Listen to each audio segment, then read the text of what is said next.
మీద SC ST BC minority women social activist social media యాక్టివిస్టులు వీళ్ళందరిపైన కేసులు పెట్టారు.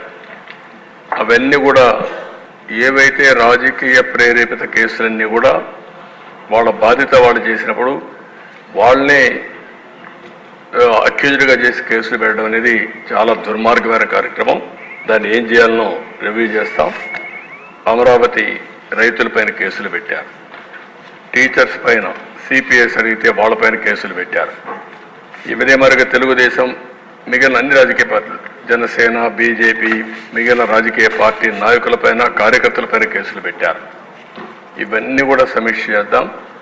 అవసరమైతే ఎవరైనా ఎక్సెస్గా కావాలని కేసులు పెట్టారని ప్రూవ్ అయితే అలాంటి అధికారులు శిక్షించడానికి కూడా నేను సిద్ధంగా ఉన్నానని చెప్తాను. ఏదో చట్టాన్ని వాళ్ళ చేతల్లోకి తీసుకొని ఇష్టానుసారంగా చేసి మళ్ళా తప్పించుకుంటామని ధీమాత ముందుకు పోతే ఎప్పుడు కూడా లా అండ్ ఆర్డర్ మనం కంట్రోల్ చేయలేం. చట్టం ఉంది, చట్టాన్ని గౌరవించాలి.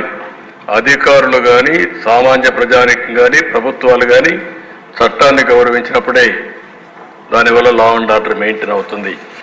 విచ్చలవిడితనం వస్తే ఎప్పుడు కూడా లా అండ్ ఆర్డర్ మెయింటైన్ చేయలేం. అదే సమయంలో అధ్యక్ష, ఇంకొక పక్క నేను ఇక్కడే మిమ్మల్ని కూడా కోరుతున్నా, మళ్ళీ ప్రభుత్వాన్ని ఇబ్బంది పెట్టే పరిస్థితి ఎన్డీఏలో ఉండే ఎవరు తేవద్దండి. నేను చాలా స్పష్టంగా రిక్వెస్ట్ చేస్తున్నా. ప్రభుత్వం దృఢ సంకల్పంతో ఉన్నాం, లా అండ్ ఆర్డర్ మెయింటైన్ చేస్తాం. వారసత్వంగా కొన్ని సమస్యలు వచ్చాయి. ఏ సమస్య వచ్చినా ఆ సమస్యను పరిష్కారం చేసే శక్తి ఎన్డీఏకుంది. నేను ఇక్కడే మిత్రులు పవన్ కళ్యాణ్ గారు మేము ఒకటే చెప్తున్నాం, అప్పీల్ చేస్తున్నాం. మన సభ్యులు ఎవ్వరు కూడా లా అండ్ ఆర్డర్ మీ చేతులు తీసుకోవద్దండి.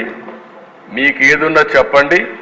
డెమాన్స్ట్రేటివ్గా యాక్ట్ చేసి ఈ రాష్ట్రంలో లా అండ్ ఆర్డర్కి విఘాతం కలిగించే వ్యక్తి ఏ స్థాయిలో ఉన్నా సరే పనిష్ చేసే బాధ్యత మాదని మరొకసారి అందరికీ ఇప్పటికే కొంత మెరుగయ్యింది. ఆవేశాలు ఉన్నాయి, ఒకరోజు ఆవేశాలు పోవు. బాధ ఉంది మనసులో, చాలా ఓసారి మీకు అవే జ్ఞాపకం కూడా వస్తూ ఉంటాయి.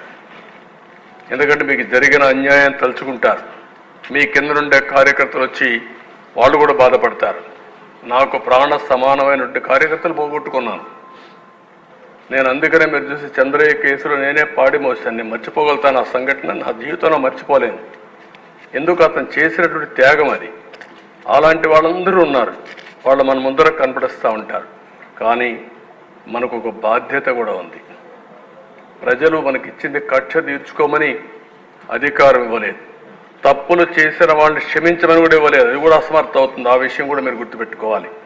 తప్పు చేసిన వాళ్ళని శిక్షించాలి, అదే సమయంలో కక్ష తీర్చుకోవాలి, పొలిటికల్ విక్టిమైజ్ చేయాలి అనేది పెట్టుకుంటే మాత్రం దాన్ని ఏమాత్రం కూడా కరెక్ట్ కాదు.